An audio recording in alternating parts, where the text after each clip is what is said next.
For our next session, I do have an expert here in the studio with me, which is quite exciting. I invite you all to welcome with me Dr. Carlo Piltz. He's a partner at Piltz Legal, and he will dive deeper into the GDPR in a practice session that we always try to cover in our Bitkom Privacy Conference. And he'll have some great insights about what has been going on in the data protection environment regarding court cases, regarding new interpretations by the data protection authorities. He's always a welcome guest at our privacy conference and all of our working groups. So please join me, Carlo. Thanks for being here today. I'll leave the floor to you.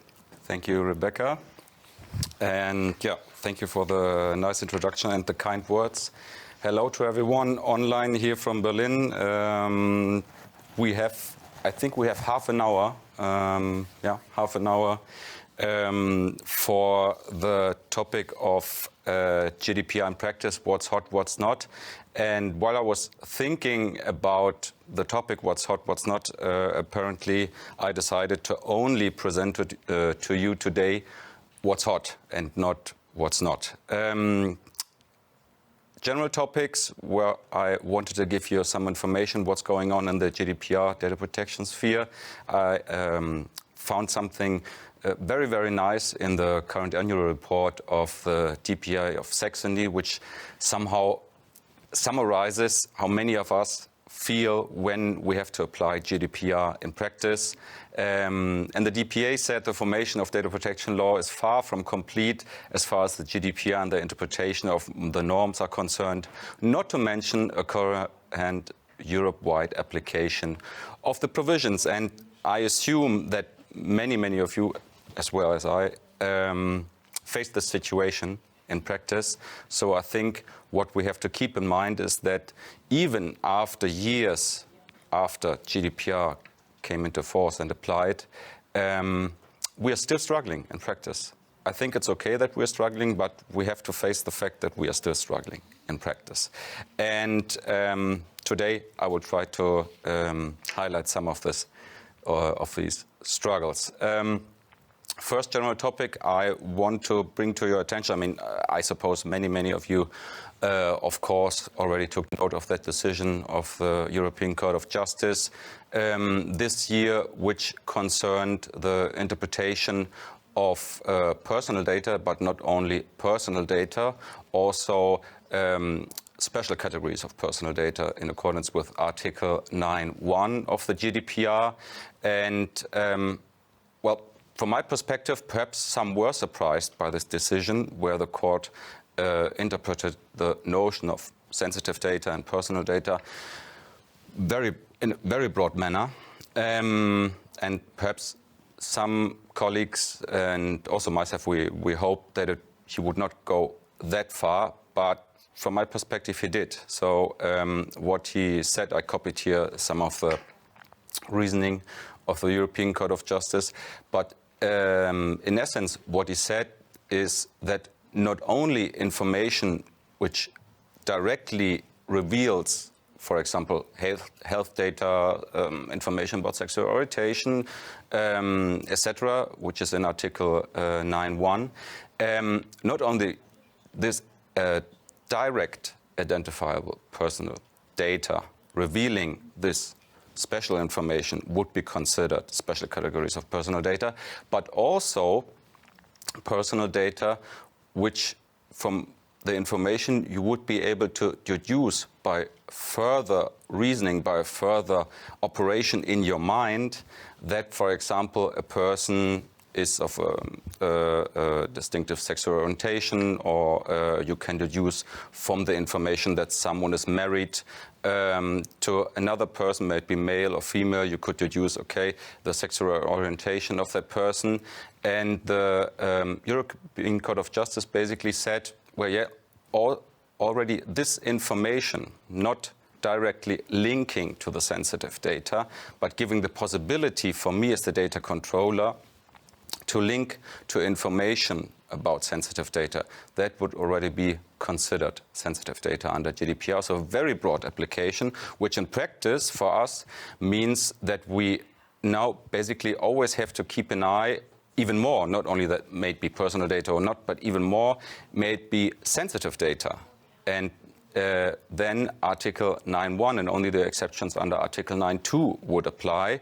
And as you all know, in practice, exceptions under 9.2 are very strict, and they don't offer us the possibilities as the legal basis in Article 6.1 do. So, for example, now you could discuss situations with pictures where someone wears glasses. So would this be sensitive data in the sense that you say, okay, that person seems to have problems with her eyes, for example? Or if you have information that a male person is married to another male person. From the viewpoint of the GDPR, one would perhaps say, yeah, that's sensitive data because I can deduce from that information sexual orientation. And then only, or you would have to comply with the exceptions in 9.2, Article 9.2. This, from my perspective, will even more be relevant in the online sphere, where you gather data, maybe not so sensitive data in an online shop, for example, but for example, if a data subject buys online medicine, and then you would be faced with the question, okay, does this mean that this person buys medicine, that the person is ill, sensitive data, or would it be also possible that this person buys medicine for someone else in the family who's ill? Yeah. So that's definitely a problem in practice. If first question is there still, where's the borderline between normal personal data and sensitive data? That's not very clear from my perspective in the European Court of Justice case. Or should we just go with this very, very broad interpretation and assume that, from my perspective, many, many data sets would be covered by Article 9, GDPR.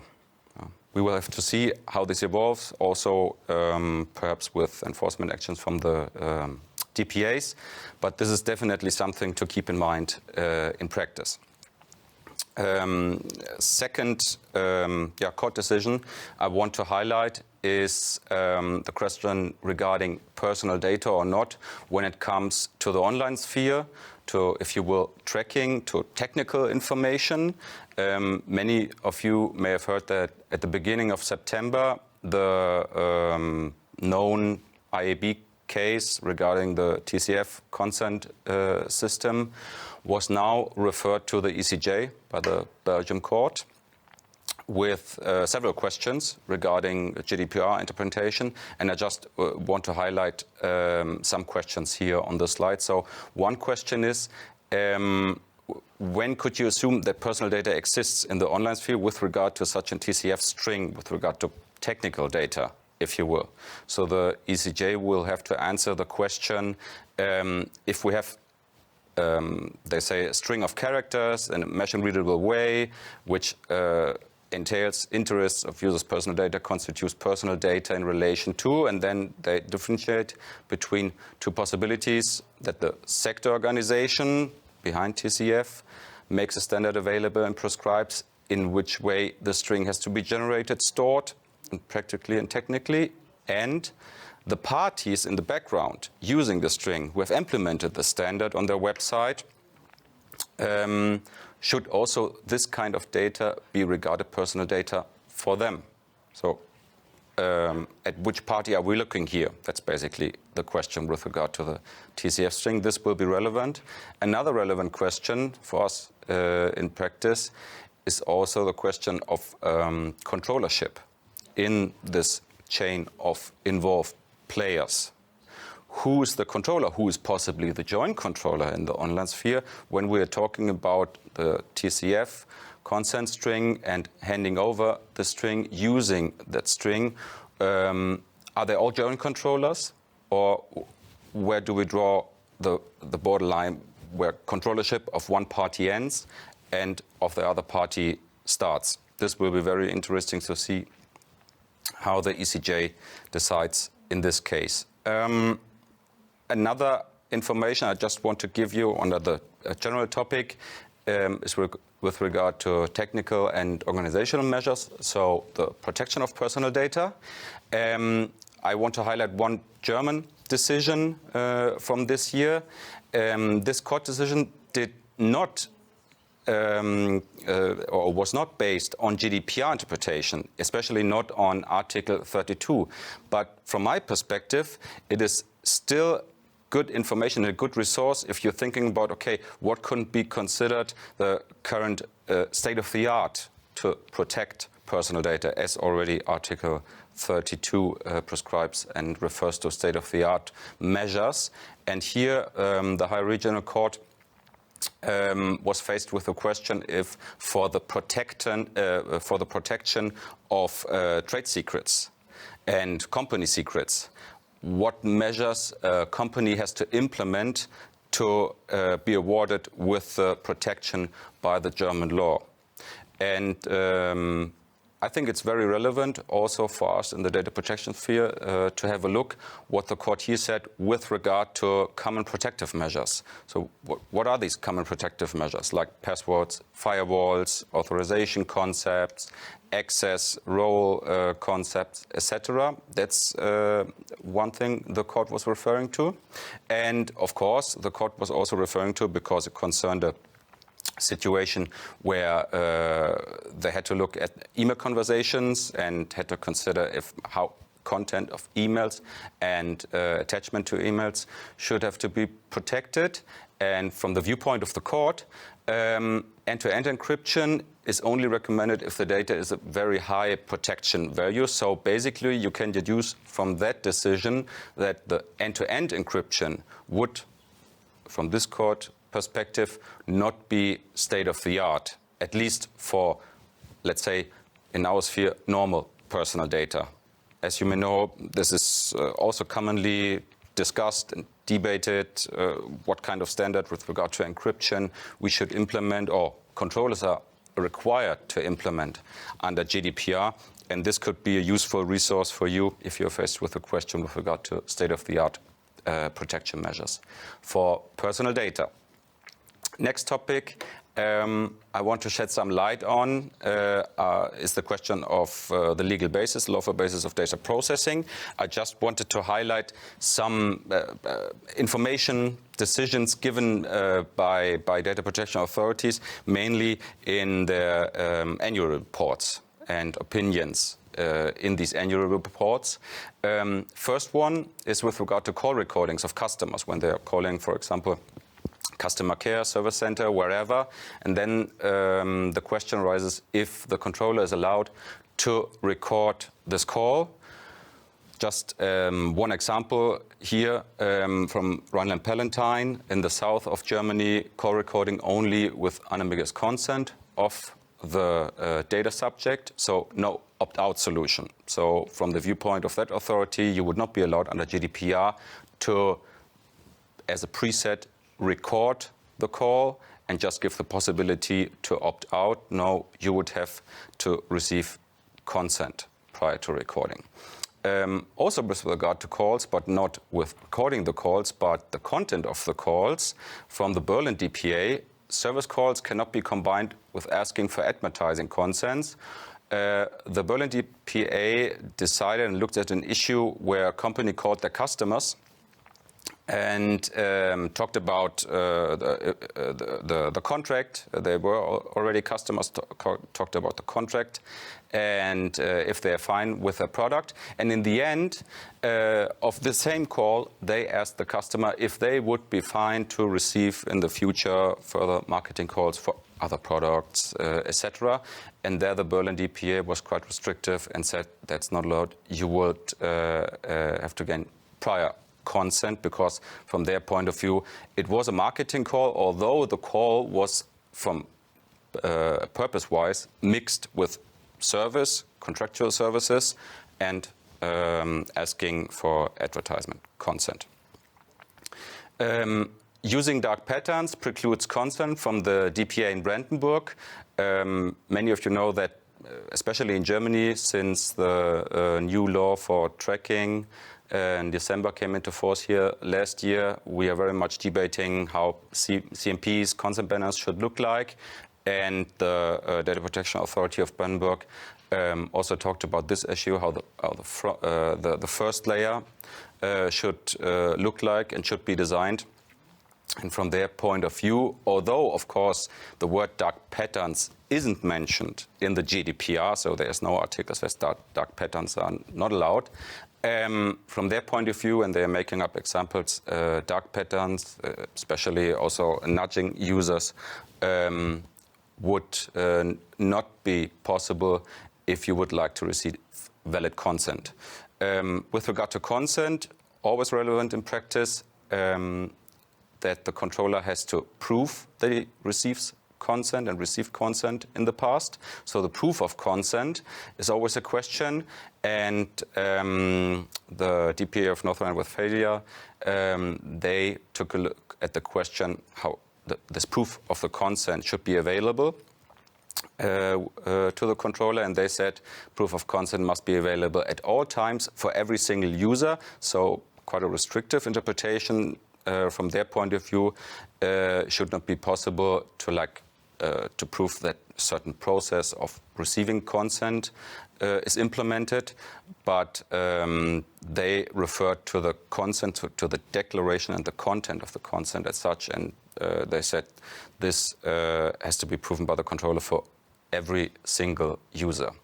And last point here on this slide, again from the DPA in Berlin, if the company cannot provide the proof of consent, including the scope of the consent, you see the content, what is written in the consent declaration, it will be assumed that there's no consent. So from their point of view, if you have no proof for consent, then the first assumption would be you have no consent.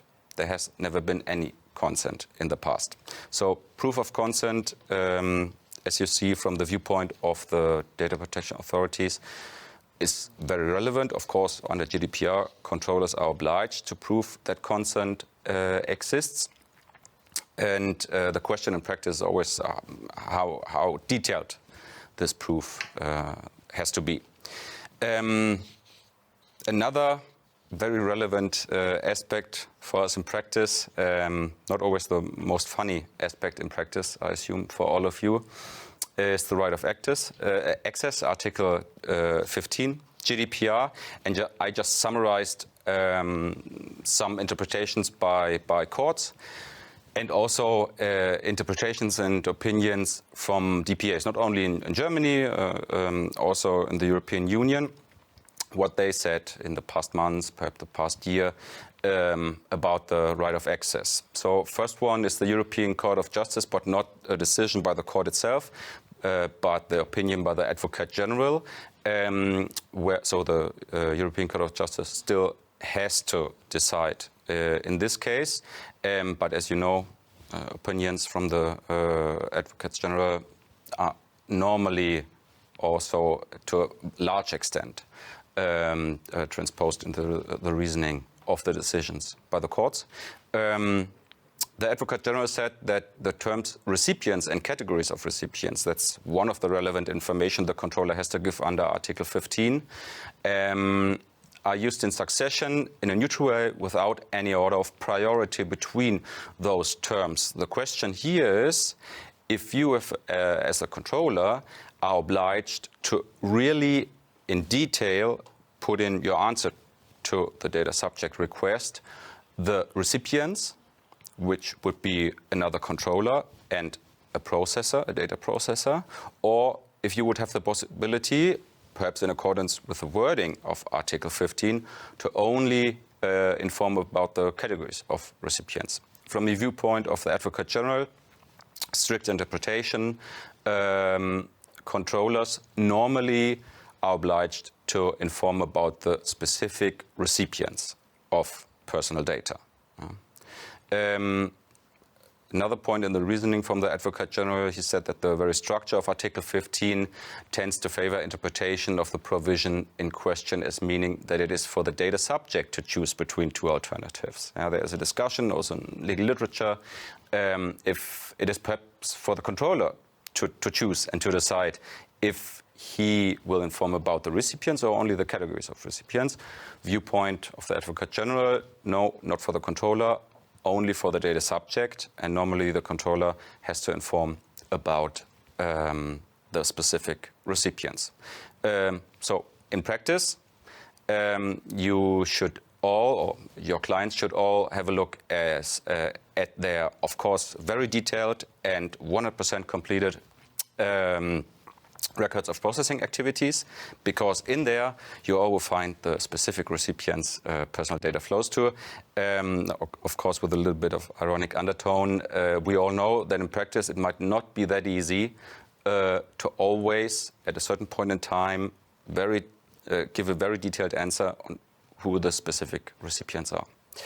Higher Court of Cologne issued a decision on the right of access and said personal data should be interpreted widely. So the term personal data, it covers not only the correspondence between the company and the person, but also in internal notes and communications containing information about the person. So it's not like the basic personal data, if you will, a company holds, but in accordance with the court, it would also be like an internal note in the CRM or in the system, the customer care, wherever, which would refer to the customer. Then this would also be encompassed by the right of access. Let's have a look at some DPA opinions. Scope of Article 15 from their point of view. The DPA of Liechtenstein. This was a very interesting opinion because they were asked the question if under Article 15, and perhaps also under Article 13 and 14, a controller would be obliged to hand over information about the TOMs or the technical organization measures as such. And the DPA denied this. They said no, under 13, 14, and also under 15, controller is not obliged to provide, let's say, documents, copies, or information about the technical and organizational measures. DPA of Hesse, they covered the question if encrypted data should be handed over within the scope of Article 15. In this case, I think it was a little bit special because they encrypted data, but they also, at certain points in time, decrypted the data to use it and then encrypted it again. And the DPA of Hesse said, well, if you encrypt data, but also in a certain point of time decrypt it and then use the personal data, of course, this would be encompassed by Article 15. DPA Saxony, it informed about or answered the question, when would we consider the right of access and the request from the data subject to be fulfilled? Would it be when the data subject says, okay, from my point of view now, you answered my question, you fulfilled the request, or would it be the point of view of the controller? From what the DPA of Saxony said, it's the viewpoint of the controller. When the controller says, well, this is all I have and this is my answer to your request, it may also be wrong content-wise. There may also be information missing, but if the controller says, that's all, that's my answer to your Article 15 request, then that's the thing you have to work with as a data subject, for example, with regard to a complaint to Data Protection Authority, etc. Of course, in practice, limits and limiting the right of access are often very relevant, and I posted here some court cases and some DPA opinions. One court case from Bremen, from the administrative court. The administrative court was asked or had to answer the question if the controller also has to inform certain rights under the GDPR, which is an obligation under Article 15, para 1, lit E. Also has to inform about these rights, even if the data subject in its request to the controller copied the wording of Article 15 and therefore also copied this information that he has to receive an information about these rights. So basically the court said, well, you data subject already prove with your request that you know that these rights exist. So from our point of view, the controller is not obliged to inform you again that these rights exist. I assume that other courts could be of another opinion, but hey, if this reasoning suits you in a certain point in the future, you could use it. Yeah? Another court decision from Berlin was about deletion of video surveillance data and the question of giving access to the data or if it would be too much of an effort for the controller and if it would perhaps also be a violation of other rights if he would not delete the data of video surveillance cameras. You know, in Germany we are faced with this 72 hours limits where the DPAs are of the opinion that this is the longest storage period you're allowed to store video surveillance data. And here the court said, no, from our point of view, if the controller says, if I have to give you personal data under Article 15, but this takes longer than the 72 hours, so normally when I would delete the video surveillance data, then this would be too much of an effort, one point, and the other point, this would also violate rights of other persons, which are also on the video surveillance material, and therefore said, no, the controller would not be obliged to hand out this material. DPA opinions, one was with regard to how broad you can interpret the limits of Article 15 and the exceptions also in Article 15, paragraph 4. From the viewpoint of the DPA and Hess, only in the case of manifestly unfounded or excessive request, the controller may either charge a fee or deny the request. And then the question came up, okay, what is manifestly unfounded or excessive? Requests can be excessive, in particular in the case of frequent repetition. However, strict standards must be applied. So, of course, from the DPA's point of view, exceptions must be interpreted restrictively. Yeah. DPA of Berlin on limits of Article 15, information in the form of a copy cannot be refused simply because personal rights of passengers might be affected. Even a big effort is not reason to refuse information for the data controller.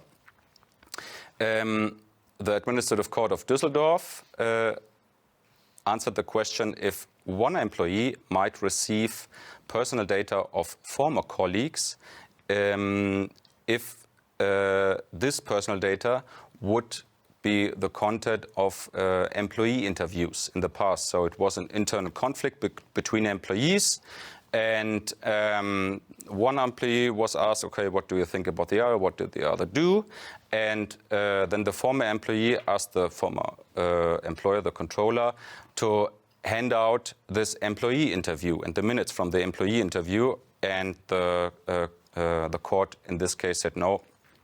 Rights of affected employees would apply here and would be perhaps also violated, and therefore the former employee was not able to receive a copy of that employee interview in the minutes. Court decision from Kassel, where they also interpreted Article 15 and the term of copy. What does copy of personal data mean?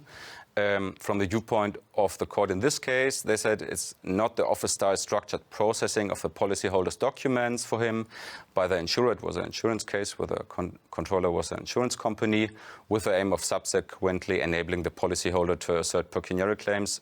That's the whole topic of what's the purpose of the right of access? For what purposes are you allowed to use the right of access and use the data and the information you receive?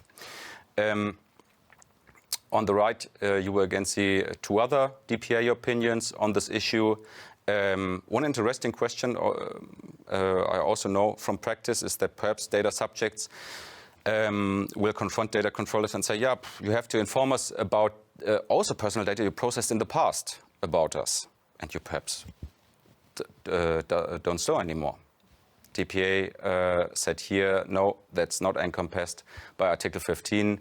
So I mean, factually, you're not able to hand over personal data and information that is not any longer processed. And the DPA has, with regard to a special situation where it concerned the question of whistleblowing, internal whistleblowing, and the protection of the sources, internal sources, the employees. And that's also where the DPA has came to the conclusion that Article 15 should be limited to protect these internal sources due to confidentiality and their interest to keep their identity secret at least as long as the whole process, perhaps against another employee, is running and active. Also, the European Court of Justice will be faced in the future with questions with regard to Article 15. This is just one example here from Germany with regard to the doctor-patient relationship and the question of handing out medical records.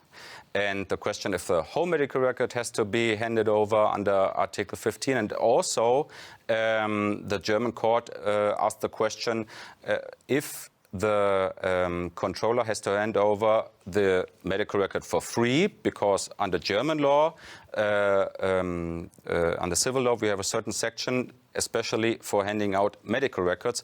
But there it says that for example, the hospital shall be reimbursed for the costs for creating this copy. So this will be interesting to see how the European Court of Justice will decide on that. Just one brief note on the question of data transfers. I mean, I assume that all of you are very, very deeply involved in the question of data transfers under GDPR. And here I just highlighted some current opinions, maybe from the European Data Protection Board in their guidelines on the question, what is a data transfer? As you all know, the GDPR does not define a data transfer and what a data transfer is, ironically. And therefore, the EDPB said, okay, let's go, and we are creating a definition of data transfer. And an interesting thing when a data transfer would not occur from a viewpoint of a European Data Protection Board is when remote access would be done by an employee from the European company, and the employee is traveling in a third country and would then access remotely the servers in the European Union. Perhaps from a technical viewpoint, we all would say, yeah, of course, data transfer. From the viewpoint of the EDPB, they said, no, that's not a transfer, because the employee who is employed at the European company is part of the controller, part of the European company, and no data transfer would occur from a legal perspective. As you all know, data transfer with regard to tracking and the online sphere is also a topic which I highlighted here on the right. Decision from the Austrian DPA, where from their point of view, they said the SEC and the additional safeguards used by Google for the service Google Analytics would not suffice and would not be enough from the viewpoint of the Austrian DPA. From my point of view, I think the reasoning of the Austrian DPA is a bit weak, because they are only referring to the protective measure, to the additional safeguards Google has implemented, like in one or two sentences. And from my point of view, that's not a very in-depth reasoning. But you should keep an eye on that. And also, of course, as you may know, other European companies decided on the issue of Google Analytics and data transfers. With regard to data transfers, at least here in Germany, I think we all in the data protection sphere heard about the decision from the Public Procurement Chamber in Baden-Württemberg, where it was also widely distributed in the news that the procurement chamber said, if you want to use daughter companies or affiliated companies from US providers, you have a problem, because you are not allowed to use them, because data transfers could occur, and there's a risk that data transfers to the US could occur, and these data transfers are not possible under GDPR, and therefore you are not allowed or you are not able to show and prove that you can lawfully use this daughter company, this affiliate company of the US service provider. Interestingly, the DPA of Baden-Württemberg, they published a press release on that, and they, at least to some extent, criticized this decision by the procurement chamber. From their point of view, they said that only the risk as such cannot be considered a transfer of personal data, already falling under scope of GDPR. So we cannot, under GDPR, work with the risk if we have to review the question if a transfer of personal data is lawful or not. The risk does not suffice to say, okay, now we have a data transfer on the table and we are looking at the lawfulness of the data transfer. And in last instance, the higher regional court also, I would not say they followed the press release from the DPA of Baden-Württemberg, but they contradicted the decision from the procurement chamber. Honestly speaking, they were not very much diving into the data protection aspect, but at least what is good for us, they said that, of course, as a controller contracting with a service provider, with a European entity, perhaps with a mother company in the US, and the European company provides you with assurances that no data will be transferred to the US, then you can, in a first step, in first instance, of course, trust this contract and trust the assurances in the contract. So the mere fact that there's a US corporation in the background does not directly cast doubt on the fulfillment of the promise of this daughter company. I think we are running out of time a little bit, so I just give you some information on the last slides. Data breaches, of course, very relevant in practice for us all. I highlighted here some information from the DPA of Hesse when they said, okay, if you are looking at mispostal of personal data, what is the criteria from their point of view you should have a look at when assessing the risk and then answering the question if you have to inform the Data Protection Authority under Article 33 or perhaps even inform the data subjects under Article 34. Now, only the last slides. Fulfilling the transparency obligations under Article 13 GDPR. The question arose for the DPA of Saxony if already a violation of Article 13, so wrong data protection information, wrong privacy policy or missing privacy policy, if this would already mean that the underlying processing operation is also unlawful. So no need to think about a legal basis, already violating transparency obligations, unlawful processing. From the viewpoint of the DPA of Saxony, that's not the case. And they said, as one of the reasons, it's ultimately supported by the fact that Article 13 GDPR itself does not contain a legal consequence of a breach of the duty to inform.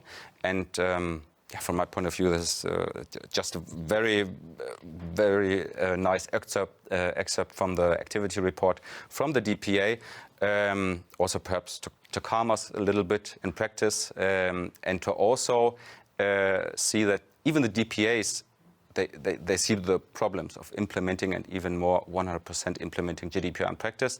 They said it would be unrealistic to accept comprehensive, completely correct data protection information in accordance with Article 13 and 14 GDPR from companies, to expect them from companies and other bodies. So, from my point of view, a very pragmatic statement from the DPA where they say, okay, we all see the problems you're facing and we know you're facing problems complying with Article 13 and it's fine. We know that's a problem and we can live with that problem. Yeah? I will skip the accountability in practice slide. You have it, I assume, as a download possibility. And this was already the last slide. And from my point of view, thank you very much for being here and for having me here in Berlin. Thank you for your attention. And I will now, after the presentation, I will be here in the background. So if you have any questions or criticism in the chat, feel free to write me in the chat and I will be happy to answer. Thank you very much. Thank you so much, Carlo. And I think there might be a lot of questions because you covered a lot of topics. I already knew that we would have to stretch the session a bit, so it's no problem that you actually did. And you kind of announced it already when you said there's basically no topic that is not hot at the moment. So Thank you so much for covering so much ground for us. I think we will cover a lot of topics tomorrow again, especially international data transfers, of course, but also accountability and the access rights. So, yeah, thank you for being here. I look forward to having dinner later. And thank you for participating. And, yeah, feel free to pose a couple of questions to Carlo in the chat.